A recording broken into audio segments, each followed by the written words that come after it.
Kongeye kwishima kubana namwe hano kuri Cukumbura Ukuri TV nkuko bisanzwe ni ya makuru yacu tubagezaho gatanu kuri gatanu, ndetse kandi tunezezwa niyo mutwumva hano kuri Cukumbura Ukuri TV. Tubifurije umugisha w'Imana ku itariki y'uyu munsi 7 z'ukwezi kwa munani 2026. ni muhabwa umugisha hano kuri Cukumbura Ukuri TV. Rero udatinze turanyarukira nyine ku rugamba, ku murongo w'urugamba nkuko dusanzwe tubana hano igihe 5 kwa 5. Turanyarukira ku butaka bwa Kongo, hano muri Baraka, hano Fizi, ndetse n'ahandi hatandukanye. Tubabwira uko urugamba rwifashe hara ku murongo w'urugamba. Nuko magingo yangaya M23 yatatse ishaka kwataka ibirindiro bya Wazalendo. Iyo tuvuze Wazalendo ubwo ni ahantu hatari FARDC, aho FARDC iri ntabwo bajya bakina. Murabizi ko bahita bahura n'ikibazo gikomeye, ariko babashaka gufata bya byaro kugira ngo babashe kureba ukuntu noneho babasha gusa nkaho muri ibyo byaro bahagira izina, ariho ugasanga ibyaro hari Wazalendo, noneho Wazalendo igahita itangira kubarwanya mu buryo bukomeye cyane. Muri kumwe na Pasiteri Habimana Joel, Profete Nabi Muku, umukozi w'Imana nyir'ubutungane, Imana ishobora byose dukunda. Mu by'ukuri turi kumwe ku murongo w'urugamba. Udatinze rero hano Manyema usangugana Kindu, M23 irakubiswe ihita inyanyagira, ihava yiruka vuba cyane. Ibyo ni aho n'ahambere ivuye yari igiye gushimaho biranga, bahita bayikubita hano Manyema ugana Kindu, irakubiswe ntiyongera kuhanusa habe na hamwe. Ndetse Fizi Kabara, ahangaha twirwanaho yatatse Kabara Fizi, muri Fizi ni muri Fizi Kabara Barara, ni ukuvuga ngo hano muri Kabara ni muri Barara. Ahangaha twirwaneho irakubiswe mu buryo bukomeye cyane. Abangaba babegeranye ishaka kwataka ireba ko yakwangura ibice. Ahangaha irakubiswe mu buryo bukomeye cyane. Ndetse ahangaha rero muri Barara ubugana usa nkugana Tanganyika, ubusa nkugana Tanganyika, ariko iyo nzira irapfuye. Ntabwo iyo nzira ibashe kuba yaresira, kuko Wazalendo ikoze maajabu, ihita ikubita, drone ziraza. Ntabwo ushobora kongera gutambutsa n'umutwe n'ahantu na hatoya hariya kubura butaka bwa Kongo. Basha gufata Kabara Barara ugana Tanganyika, ariko biranze. Nkubwije ukuri, imirwano irabaye, amasasa aravuga, ndetse batakaza abarwanyi benshi. Tubivuze kuko indege zaje, nzangenda mbereka ahantu hose hari kubera imirwano mu buryo bufatika, kandi ndetse n'uburyo babakubita bagasubira iyo baturutse, nta numwe ugize icyageraho. Aha rero Wazalendo yariri muri ibi bice yirwanyeho. Nababwiye Manyema ugana Kindu bakubiswe, Kabara Barara bakubiswe ugana Tanganyika. Aho hose nta mu M23 ugihari cyangwa umutwirwanaho. Byagenze gute rero? M23 yashaka gufata uduce kugira ikomeze isatire hariya muri yegere nka Uvira, cyangwa yegere ahantu ishobora kuba yafunga imihanda ituma ingabo z'u Burundi zitakwinjira mu biriya bice, kuko ingabo z'u Burundi zimereye nabi cyane hano ku murongo w'urugamba, icyo bita 23 twirwaneho. Ingabo z'u Burundi zirinjira zikagenda zigakomeza zikagera ahantu zita za Masisi, za Beni, bakomeza bamanuka za Masisi. Avateye ingabo z'u Burundi tuzifungiye hano, za buri inzira zo kongera gutwara ingabo za Beni. Noneho Masisi gasa nkaho ibonye umutekano, mubyumve neza, kuko Masisi Wazalendo FARDC bashobora kurwana bakaba bakomeza kwihagarara kuko bazi ko M23 izi ko FARDC yo itabasha gukina nayo.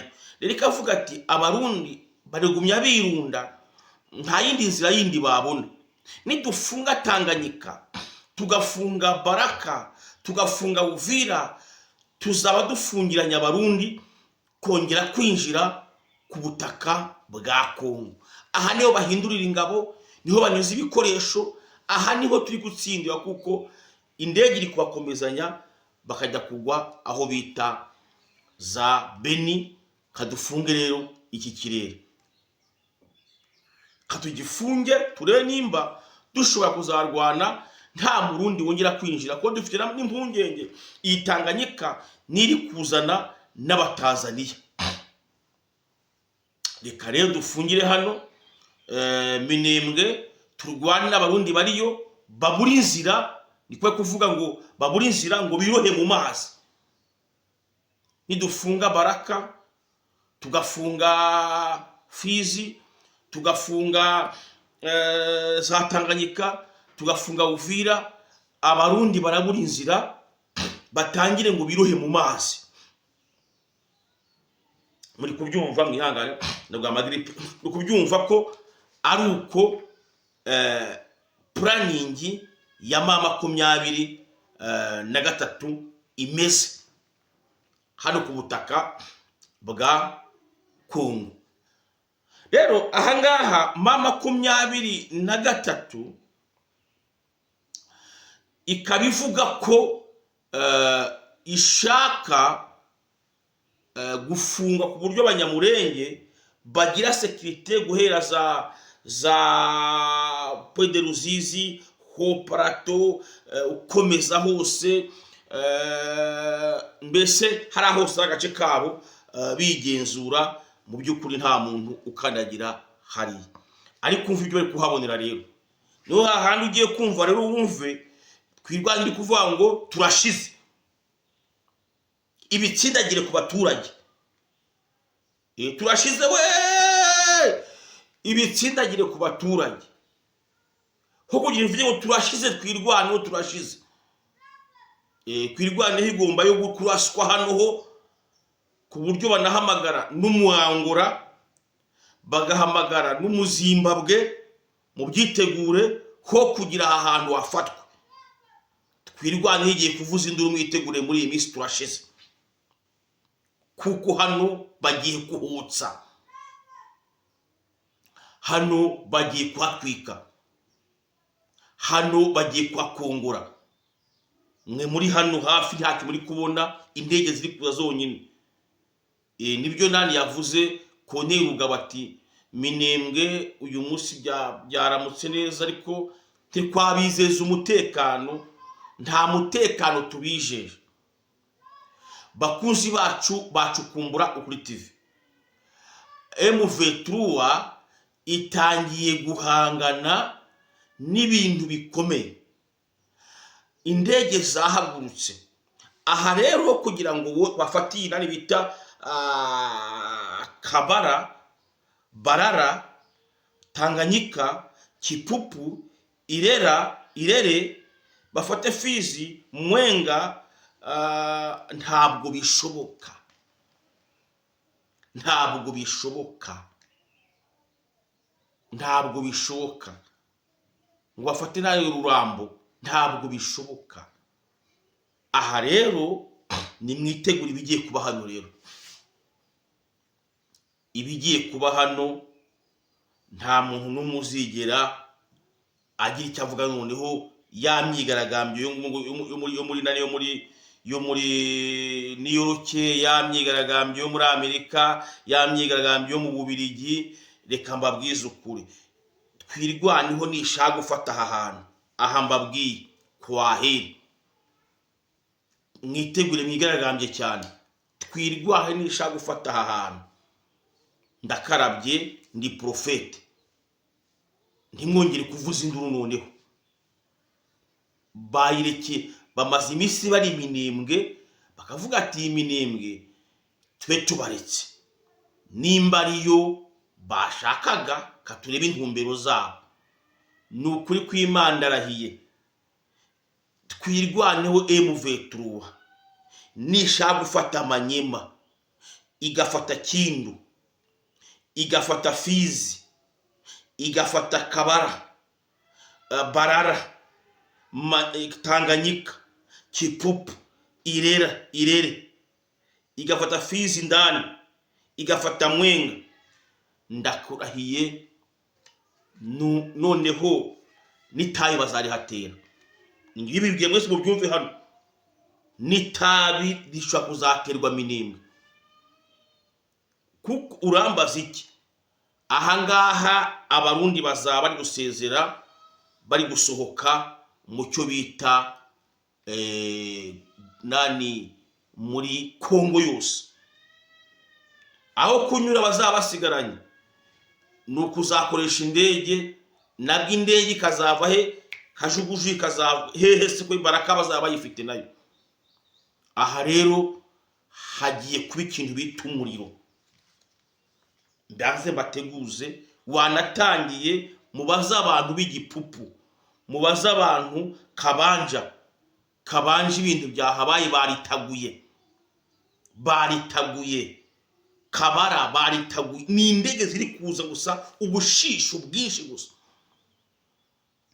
indege gusa, nta kuvuga ngo harimo imiyaga, nta kuvuga ngo harimo ikirere kigahinduka rouge.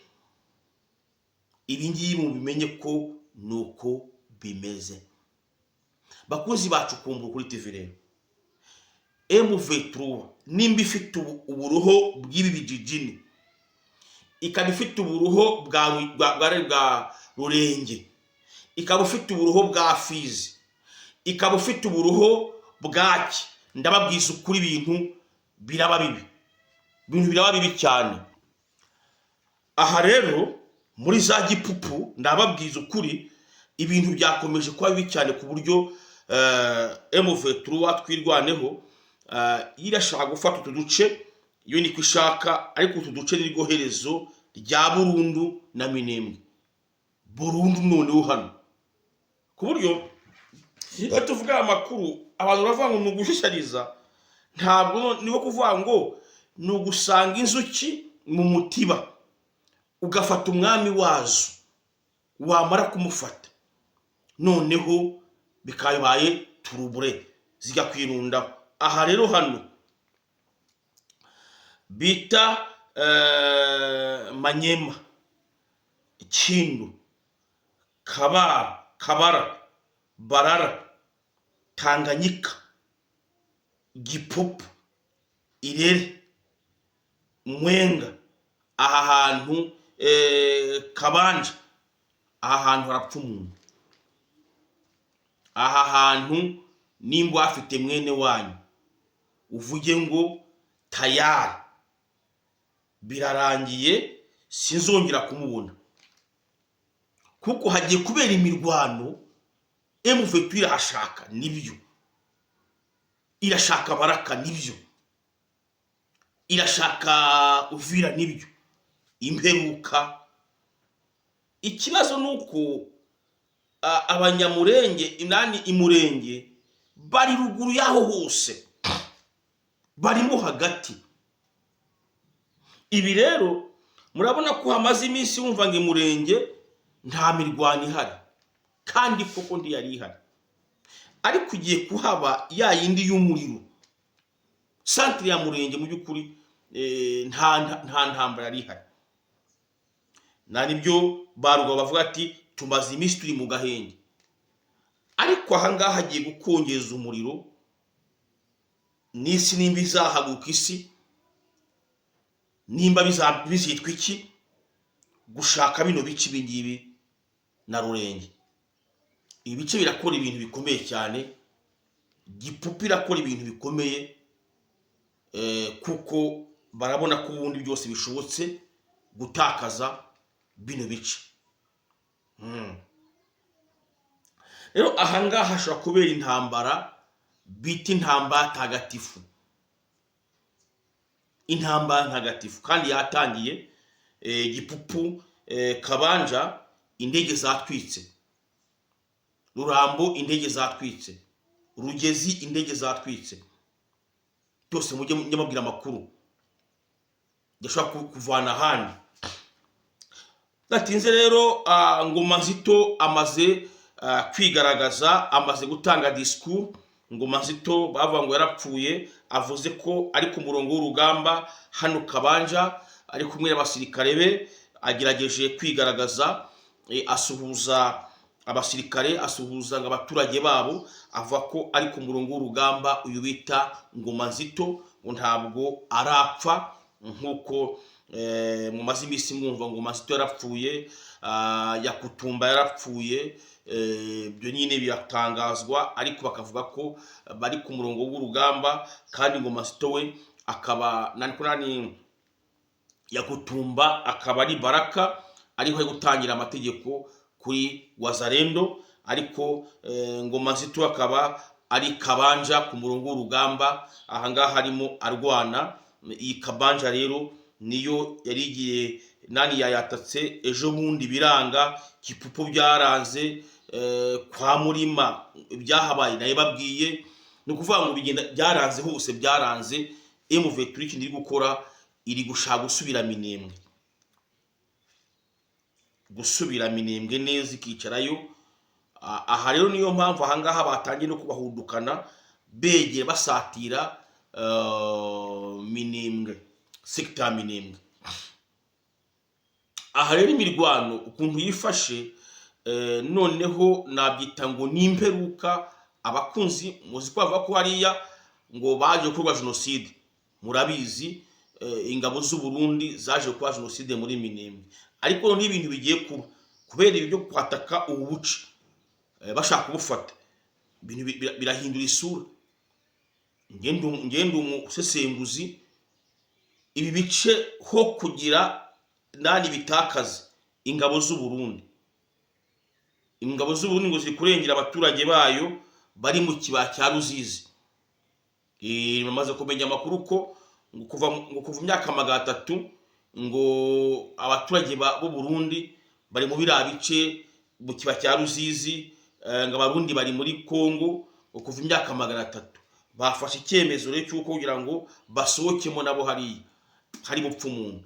Bari kurengera ngo abaturage baho bahohoterwa, ngo bari kurengera, bari kurinda umusugire w'igihugu cyabo, bari kurwanya Red Tabara, ngo kugira ngo bava aha hantu. Rero ubu ngubu ngo haraga umuntu, niko amakuru tugira hatubwira. Rero ahangaha rero M23 yashaka kubakura muri ibice byose. M23 kubakura muri Fizi, ho Plateau, za Baraka, aho ngaho ibavane hose, ibavana aho ngaho, ibakubite, ibambutse Tanganyika, kwavuze Tanganyika, bagende biruhemu. Bashaka gufunga Uvira. Numvishije ngo Uvira ngo tombe, ngo Tanganyika tombe, batangiye kubyiyumvamo. Ariko ahangaha indege zirakora akazi mutigeze mubona kwisi. Arya mwaravuze ngo Gaza ngo yarahiye, ngo Hamasi ngo ibiki ibiri muri bubone Minembwe, muzabyumva. Nk'ibyo mugiye kubona aho bita nani Rubaya, apra komanda baje. Ibyo mugiye kubona Rubaya ntabwo ari ukurwana, ahubwo bagiye kora kandi ku buryo isi yose iri buze kuvuza induru, kagadere abantu banze kuva hano. Hagiye kuba ikintu gituma amahanga yongera guhaguruka, akavuga ati kwababwiye gute. Muri iyi minsi ntabwo ko n'ubutero bwa Wazalendo, ntabwo FNDB, FARDC biri guhaguruka ngo birwane. Ibi bintu gufata Gipupu, gufata Kabanja, gufata Kabara, ibintu bigiye kuba, kuko ubundi Burundi buzabugitangiye gusezera. Gufata Manyema Kindu buzaba buri gusezera icyo bita muranyumva Tanganyika, gusezera mu biriya bice bya Kivu y'Epfo, kandi kongera kuyisubiramo nta kundi ahubwo no gutreninga Red Tabara neza, ni ukwihereza imbaraga. Red Tabara ni ukugira ute, ni ukuvuga ngo babonye bagiye kuva hano bahita batera akamanyura, babonye batakaje iyo bita Uvira bahita batera akamanyura, kuko ubundi uwo mwanya nibatakaza bitegure guhereza ikaze Red Tabara. Red Tabara irahari noneho, abavuga ngo ntihari. Najyaga numva Rugaba avuga ngo nta Red Tabara ihari, ngo yarashize kera, ngo Red Tabara ngo yahe, ngo iracyabaye. Mwabonye abakobwa ba Red Tabara bi presence, mwabonye abayobozi ba Red Tabara. Yajyaga avuga ngo Red Tabara ngo yarangiye kera, ngo ntikibaho. Colonel Rugaba ngo Red Tabara ntikibaho, ngo yapfanye na Gisiga. Ubyavugwaga na Murugabo avuga ko Red Tabara itariho. None uyu munsi Red Tabara yidekaraye, wa mukobwa Pamela mwabonye bose bari ku murongo w'urugamba. Aha rero ho kugira ngo batakaze Uvira, batakaze Tanganyika, batakaze Baraka, batakaze igihugu, bimukire muri Uvira, batakaze Burundi, bimukire muri Uvira. Ingabo zose zirashirira hehe? Muri Uvira, kuko hano nta yandi mahirwe, nta yindi shuwa. Ubundi imirwano irinjira ku butaka bw'u Burundi, nta yindi shuwa. Baraka nifatwa, hagafatwa Uvira, nta yandi. N'uwo mwanya ni gute bataka u Burundi express, nta gutegereza mu nyuma y'ukwezi kumwe, nyuma y'amezi 2 hoya bazabohereza. Baba badafite imbaraga, baba bazifite, bapfe kurwana uko babonye, ariko bikize Red Tabara bayishyura umwenda. Ubwo rero abarundi bose aha niho hagiye kubera, aha niho ruzingiye, aha niho ruzingiye.